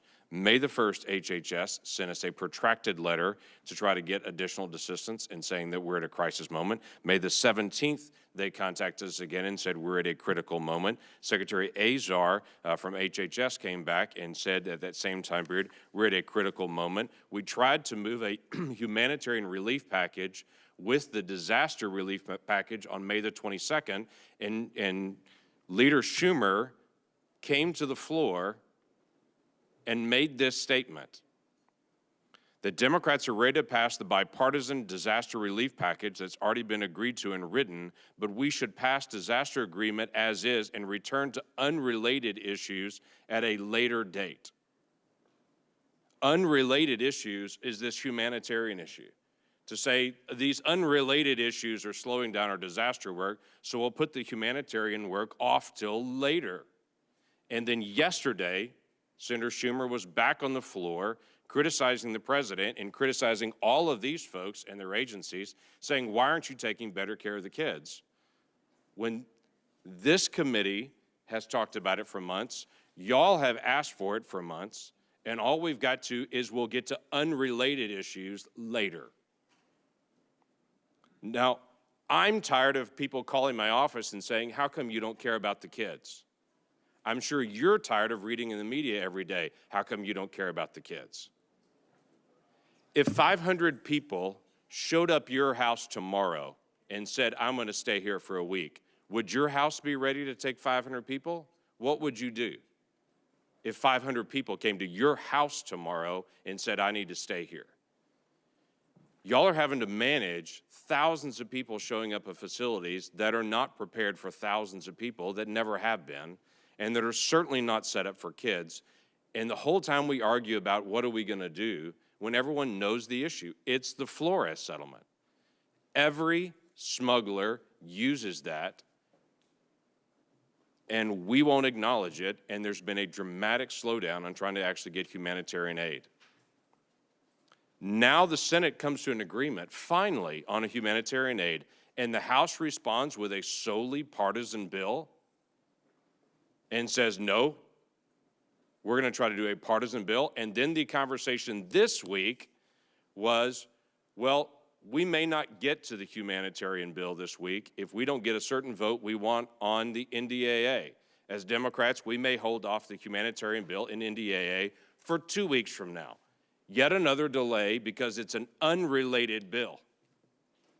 So I don't know if we get the humanitarian vote again this week because Democratic leadership is postponing again while going to the floor and saying, why isn't the Trump administration doing more about this? You can't have it both ways. This is not about hurting the president and his presidential election hopes for next year. This is about a group of kids that we need to reduce the incentive for them to be able to come illegally across our border, and we need to take care of the folks that are already here. This is not that hard. But it's become this horrible partisan issue that I think all of us are really frustrated with, to say this has been discussed to death. We've got to be able to act on this. So I want to ask just a couple of stats. How many folks are coming across as males at this point and claiming to be 17 years old? Is there a disproportionate amount of males crossing the border and saying, I'm 17? Sir, I don't have the exact numbers, but I can tell you that we're seeing a higher number of families with fathers as the primary parent that's coming across. So we're seeing an increase in fathers with children. I don't have the exact numbers with me.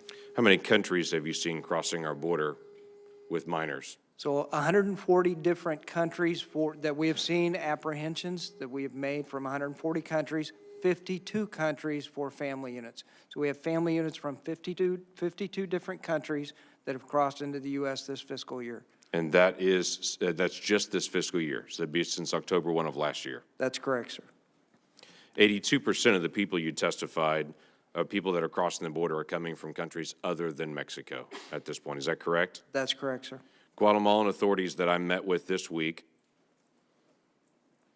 have stated that DHS has worked very hard with them, and the Guatemalan authorities are continuing to be able to work because, quite frankly, the Guatemalan authorities don't want those kids also making this trek, and they're trying to do what they can to be able to slow down the flow from their side as well. And they were very appreciative of the work that DHS has done to be able to partner with Guatemala specifically.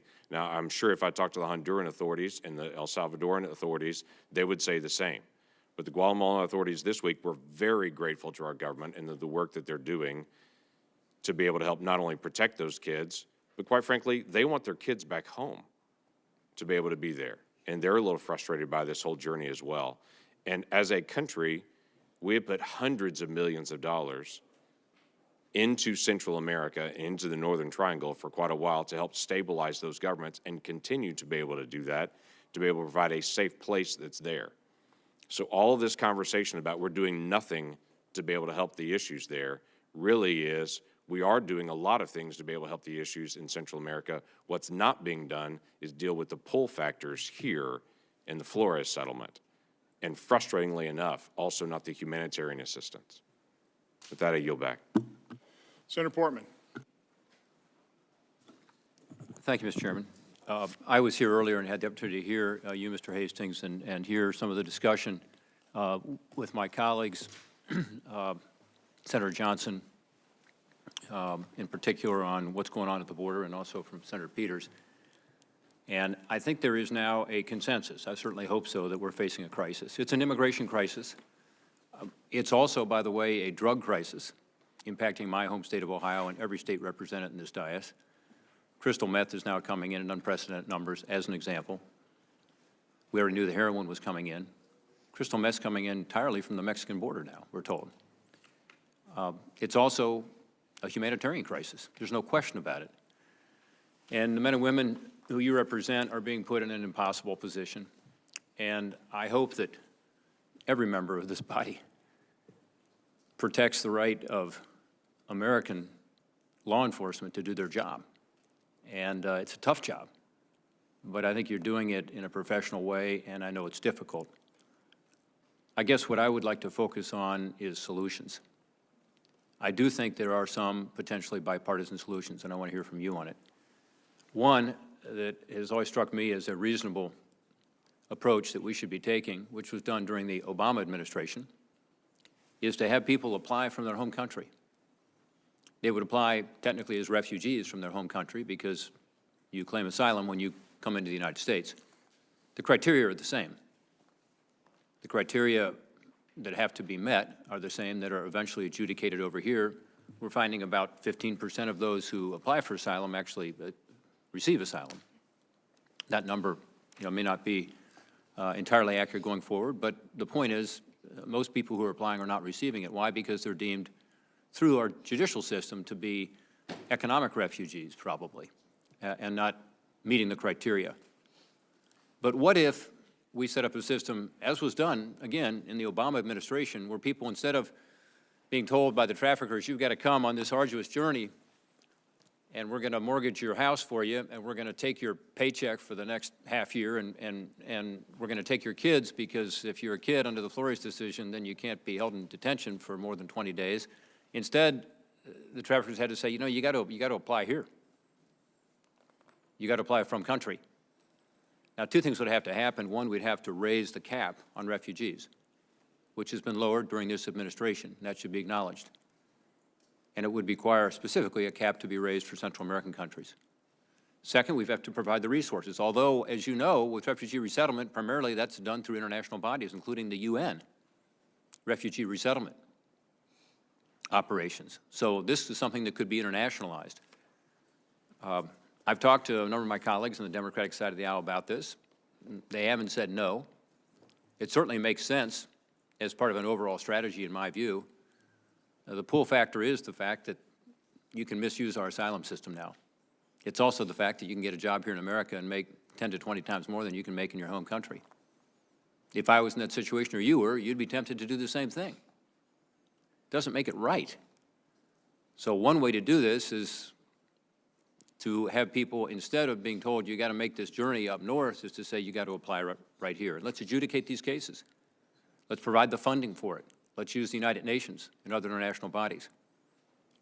Now, that reduces the flow in a substantial way. I just wondered if any of you Assistant Director Novano, you may have some thoughts on this, Mr. Howe, Mr. Hastings, but if you had any thoughts on this idea of going back to a system where people apply from their home country. Thank you for your question. I'm not as versed in that area, but the argument that you make seems to make sense, and I am familiar. Back in my younger career, I actually did process refugees, and a lot of Vietnamese, Russians back in the early 90s, and it was an effective system that worked. So I could see the merits of that system and look forward to working with Congress, working with our partners, if that is something that is decided, to, you know, try that out and see if it's something that can help stop this crisis. Yeah, and I know you're familiar with this, but the criteria you use to determine whether somebody was eligible for refugee status is the same criteria we use for the asylum status. Yeah, And it's just a difference of the section of law. I believe it's Section 207 of the INA and Section 208 of the INA is a difference, but the statutes are very similar, like you mentioned, whether they apply here in the United States or apply outside of the United States. there's also a requirement, should somebody receive refugee status, that there's assistance provided. Usually it's through a private sector entity, but the federal government plays a role. Refugee resettlement, we're all familiar with. So it's a little different process, but it keeps people from coming up to this border. It keeps the numbers we see here, hundreds a day, thousands a week, hundreds of thousands a month from coming up to our border. Instead, they're told, if you want to apply for this status, you got to do it back home. Mr. Howe, Mr. Hastings, any thought on this? Senator, yeah, I'm very intrigued Matter by of it. common sense? I think, yeah, it's probably common sense. It reduces the pull factors. We'll let our lawyers work out the details, but if it can be done, if it's been done before, and working with the State Department and our international partners, it just makes sense. Mr. Hastings? Thank you, sir. I would welcome anything that allows our Border Patrol agents to get back to the primary mission of securing our borders and reduces the flow. Yeah. Your testimony earlier was striking to me when you talked about the fact that 40 to 60% of your people have been pulled off their jobs, essentially, to deal with the humanitarian crisis. I understand why they're doing it. They have to do it. We want to be sure that we're providing the emergency care that so many of these migrants need, but that's not their job. And that leads me to my final question, which is about the drug issue. When the Border Patrol is not on the border trying to detect and stop these illegal drugs from coming into our country that are killing the people I represent, that creates a whole other crisis. It's not on the border, it's in Ohio. It's in every state represented in this dais. And maybe, Mr. Novano, you can talk a little about these transnational trafficking groups that are smuggling people, but also smuggling drugs at the same time. What can we do better to be able to detect and stop this poison from coming into our country? Crystal meth. You know, back in the day, we had meth labs in our states. People made meth in their basements or their homes, and environmental problems with that, obviously, in addition to this poison being made that was harming our communities. You don't see that anymore. Why? Because the crystal meth from Mexico, pure crystal meth, is so cheap and so powerful. I'm told by law enforcement in Columbus, Ohio, it's less expensive than buying marijuana on the streets now. And it is killing people. So, Mr. Novano, what can we do to stop some of these drugs from coming in, and how are they related to these transnational gangs that also get involved with trafficking people? Well, I had the opportunity to testify before your committee before about the opioid addiction in the United States, and I know you were very well aware that we initiated a border enforcement security team in the state of Ohio that I know you were present for. That's a recent occurrence that we're trying to stop the opioids flow into the state of Ohio. But our border enforcement security teams, we have 65 of them across the country. And those teams are crucial because it takes resources from state, local, and federal authorities to attack a problem. And the more border enforcement security teams that we have to tackle the drug problem, I think the better we can identify it. Also, to continue our capacity building overseas. We have trained what we call transnational criminal investigative units. We have 16 of those stationed all across the country. And all over the world. And those individuals are dedicated and are eyes and ears overseas to help provide us the intelligence, the information, and execute the laws that we don't have the authority to do so in the Central America area, in Mexico, and the drug-producing countries. So we rely very heavily on our trained partners and our transnational criminal investigative units. Thank you for your service. Thank you, Mr. Chairman. Senator Carper. Thanks very much. Normally we just ask questions of our witnesses. I'm going to use this as a chance to have a colloquy with two of my colleagues who I have a lot of high regard and affection for.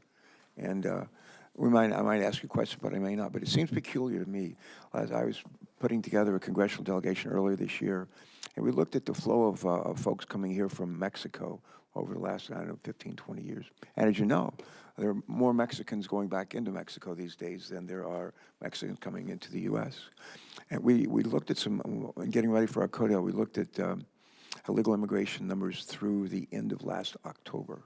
And this was about maybe the very beginning of this year, but we looked at immigration numbers through the end of October. And my recollection was that in the previous 15 years, illegal immigration from Honduras, Guatemala, and Salvador had dropped by, excuse me, illegal immigration across our southern border over those last 15 years through the end of October, it was down by just a little over 80%. And I was almost ready to declare victory. In the months since then, like 5, 6 months since then, actually 7, 8 months since then, we've seen this surge, this incredible surge of illegal immigration from Honduras, Guatemala, and Salvador. What's happened with Mexico?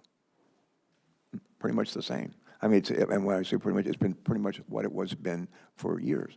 They're not surging from Mexico. They're not coming in. There's still, I'm told, more Mexicans going back into Mexico than there are Mexican Americans coming into the U.S. Why is it these three countries? But we've not seen this kind of surge from Mexico. They have poverty there, they have crime there, and so forth. Why aren't they coming? And there's a great need for leadership on this issue, and I think it has to come from this committee.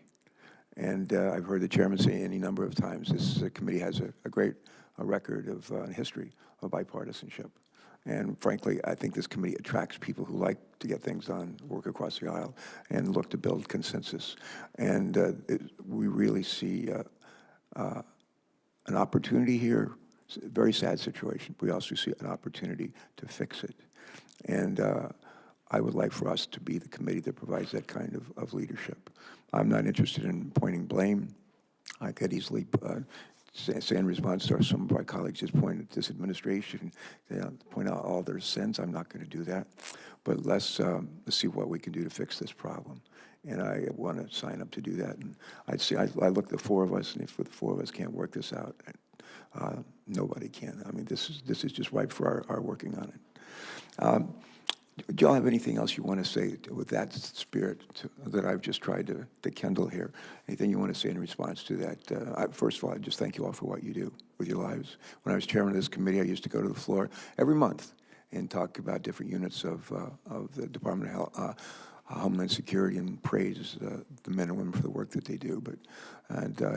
We're just out there, Chairman and I were out there for the opening of the new Department of Homeland Security, St. Elizabeth's. Was a very exciting day. But just in the spirit of what I've just said, I'd like for you guys to say something.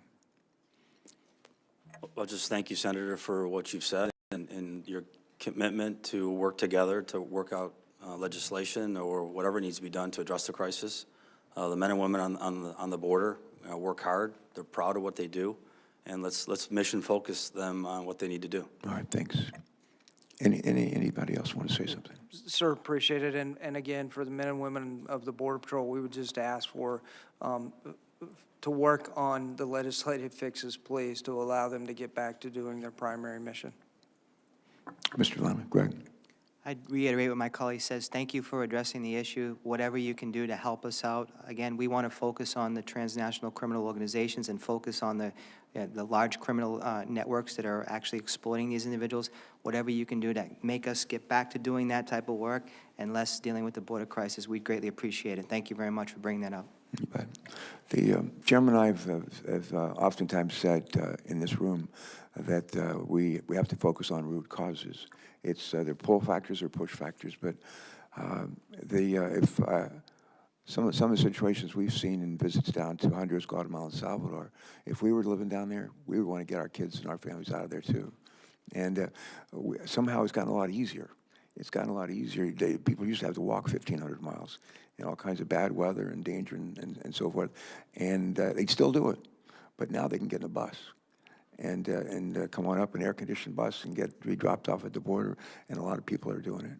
And those, the coyotes, the folks that are running these operations, they're very entrepreneurial. they can find all kinds of ways to make money, including on the bus service business. And we got to be smart enough to figure out how to shut that down. We can't do it by ourselves, but the Mexicans, if we're ever going to get this, USMCA can confirm that. I'm not saying that should be one of the conditions, that they work with us to shut down those buses, but that'd be part of it. There are all kinds of things we can do. The other thing I would say is we've been working now for about 3 years on Alliance for Prosperity, as you know. And it's not the whole answer. It's part of the answer. I like to say there's no silver bullet. There's a lot of silver BBs, some are bigger than others.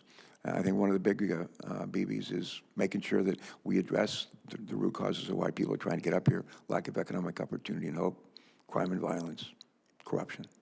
And what we're trying to do with the Alliance for Prosperity is to address all three of those. Sadly, when we look at the supplemental and the president has cut off that funding to the Alliance for Prosperity, suspended it. And when we look at the legislation, supplemental focuses on the border and illegal immigration, we don't restore it, which I think is a mistake. So we got to be able to, I'd like to say, walk and chew gum at the same time. We got to address those root causes, and we got to address the pull factors as well. And I sign up for doing that, and I suspect my colleagues to my left would do so as well. Thank you. Well, first of all, Senator Carper, let me say I appreciate your willingness to participate in this process, and it's going to be a different kind of process. It is going to take advantage of, I think, the nonpartisan attitude by so many members of this committee.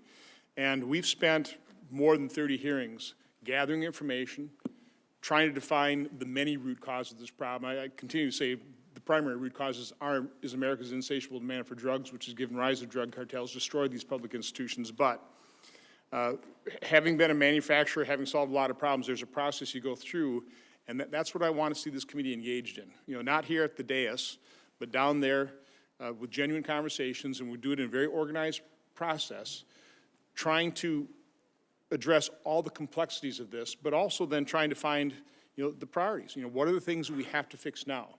In the here and now, what are the longer-term solutions as well? So I'm absolutely dedicated to doing this. And it's going to be a completely different process than, this Senate's been participating in as long as I've been a senator. And it's going to be genuine conversation. It's going to be, I think, senators with goodwill recognize the problem and working toward real solutions. So again, I appreciate that, and all you have to do is show up.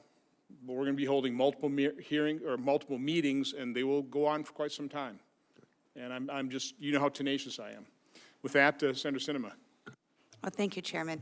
Our nation faces a crisis along the southern border, and I'm committed to continuing our bipartisan work to strengthen border security, stop the flow of migrants to our southern border, and ensure fair and humane treatment of the migrants who do come. The situation on the ground in Arizona with our communities, our NGOs, and our border workforce is not sustainable. So I want to make sure that we're working together to develop bipartisan and common sense solutions. These solutions have to include measures that push back against the human traffickers and the criminal organizations who prey on migrants. And I'm pleased that we're having this hearing, and I look forward to our discussion. My first question today is for Mr. Navarro. According to recent data, over 590,000 migrants have crossed our borders just this fiscal year. And all along the over 2,000-mile journey from Central America to Arizona, migrants are targeted by criminal elements: human traffickers, smugglers who transport migrants through Mexico for a fee, and other criminals who are seeking to hurt these families. Of the migrants who are coming to our border, approximately how many have had some interaction with a criminal element during their journey to the United States? And how many of those migrants received assistance on their journey from smugglers? Senator, thank you for your question. I'm not sure that anyone can give the exact numbers as far as, the estimates that you're asking for. However, I would say to make that 1,500-mile journey, it's very difficult to do that on your own. And these smuggling organizations are recruiting these individuals, making false promises to them about getting into the United States, making a better life, promising them lucrative jobs when they get here. And once they get here, the traffickers take over and put them in totally different circumstances. So I will say that in order to make that journey, a very high percentage of these individuals are seeking assistance, paying upwards of $7,000 to $8,000 for that journey to make it to the border, thinking they're coming for a better life, only to be exploited once they pass, the border, whether it's between ports of entry or through a port of entry. And Mr. Navarro, regarding these smugglers who are, quote, assisting individuals to come to this country, do you have any information about how closely linked they are to transnational criminal organizations that work to ship drugs as well as people across the border? Sure, that's a very excellent question. So what we term illicit pathways, these illicit pathways are controlled by the cartels. They're used to bring narcotics through those pathways, and they will use them to bring people. The smugglers, the transnational organizations, criminal organizations, don't care what the product is, whether it's a commodity, whether it's a person, they use those same pathways. And the human smugglers may have to pay a fee to the cartels to use those pathways to come up. But there's a direct correlation between the pathways used for smuggling narcotics as there is for smuggling persons. Thank you. My next question is actually for all of the panel. I'd welcome all of your thoughts. It's clear to me and to many Arizonans that our nation faces a direct threat from these smuggling operations, and of course, they're taking advantage of people in Central America. So I'd like to hear a little bit more about what our national strategy is to defeat this threat, and what are some of the steps that your agencies are taking to counteract these criminal transnational organizations. Thank you, ma'am. So for the Border Patrol, again, I don't want to sound like a broken record, but I will say it's very hard to delve into, interview, and to follow through with getting the proper intelligence when we're just trying to get the throughput. Yeah. When we are overwhelmed by the mass amount of UACs and families that are coming into our facilities, it's very difficult to take the time to delve into a smuggling case. We try the best of our ability, but we also are trying to balance that with the humanitarian crisis that we currently have. So it's very difficult, and that's why we would again ask for the legislative changes that stop this draw, so we can go back and focus on the smuggling, focus on the trafficking, focus on the DTOs that are bringing thousands of pounds of narcotics into our country through the ports of entry and in between the ports of entry. Similar to Chief, thank you, Senator. Similar to Chief Hastings, we're in the interdiction phase, so we're identifying the smuggling attempt and stopping it. I mentioned earlier, on average, about 400 criminal prosecutions on the southwest border for people that are trying to be smuggled in the United States. And so we're on that front end of it. So the back end, that investigation really is through our ICE partners to get into the details of the DTOs. Senator, the paradigm of effective border security starts 1,500 miles out with capacity building and training foreign police officers to interdict, train them, provide them the equipment, and that's something that Homeland Security is doing, to attack the problem foreign. We know that doesn't always work, and our brothers and sisters at Customs and Border Protection are the interdictors. So there's definitely a border security at our borders, but interior enforcement is equally as part of that three-prong approach to the paradigm of border security, and that is taking the pull factor, the magnet away from them by having an effective worksite enforcement strategy, because worksite enforcement bleeds several other collateral crimes. These individuals, once they get here, they know that they're promised a job, and that's where the human trafficking, the fraudulent documents, the identity benefit fraud, that's where all that happens, the false promise of a job. So it has to be a three-prong approach to effective border security. I appreciate that. A quick follow-up question. Director Hastings, you mentioned changing American laws, which I think we could all agree is difficult in our current political climate.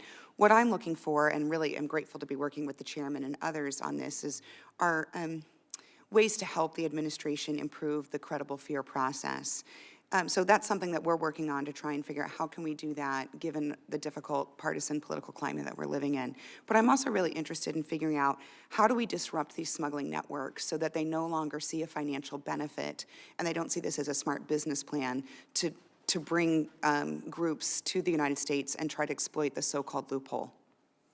So for us and what we hear in the field, and I shared this earlier, but it is from those who we interview time and time again, frankly, what we're told is from social media or from a family member here or from a friend here, I've heard, bring a child and I'll be released within 10, 20 days. And until there is something that can address that flow, allow us to keep that family unit together and allow us to run them through the proper cycle to allow them to have their due process and due rights, and then return them if there's no credible fear, and apply a consequence. If we're not applying a consequence, then we're going to continue to see this issue. I'm glad you've mentioned that. It's actually, that's the exact issue that we're working on, to try and figure out how do we get folks and families, I'm talking about legitimate families, not the illegitimate ones that we see. How do we help process families in a timely manner to address the Flores issue while also sending a clear message back to those Northern Triangle countries that this is not an effective strategy to get into the United States of America. It's going to be difficult, I understand, but that is something that we're very interested in doing, is figuring out how do we help process families and folks faster to actually get folks back home if they don't qualify for asylum or for some other legal status of entry to our country. Mr. Chairman, I see that my time has expired. Well, Senator Sinema, first of all, thank you for working and cooperating with me and my staff on Operation Safe Return, along with Senator Peters, so hopefully we can get that letter of support and DHS can implement that as just a first step to provide that consequence with real care and compassion. So thank you for your efforts there. I want to thank, again, the witnesses for just your service to this country. Chief Hastings, thank you for providing that example of a Border Patrol officer pulling somebody out of the river, applying CPR, saving their life. That's just an example of, I'm sure, thousands of examples of compassion, the type of care that the Border Patrol, ICE, the DHS really provides people. This is, we saw passion today at the hearing, which is, that's good. It shows that the members of this committee are deeply concerned and want to get to a solution. So what'll be my job is turn that passion into commitment to actually act. So again, I want to thank all of you for your service. I want to thank Senator Sinema, my colleagues on the committee, and again, my commitment. We will start holding these meetings where we will have a genuine and robust discussion in that problem-solving process. And it will result in good ideas, areas of agreement, and possibly a full piece of legislation, or if not, elements, components that can be added to other legislation that other committees may take up as well. But this committee has led on this issue. I don't think any committee has held more hearings, gathered more information, sought to understand this problem and all its complexities more than this committee has over the last 4.5 years. And now it's time to turn that into action. And again, I think we've got the members of this committee, Senator Sinema is one of them, that really will come to that table right here in this committee room, probably starting the week after we return, and have those robust discussions to come to some agreement and start solving this problem. So again, thank you all. The hearing record will remain open for 15 days until July 11th at 5 p.m. for the submission of statements and questions for the record. This hearing is adjourned.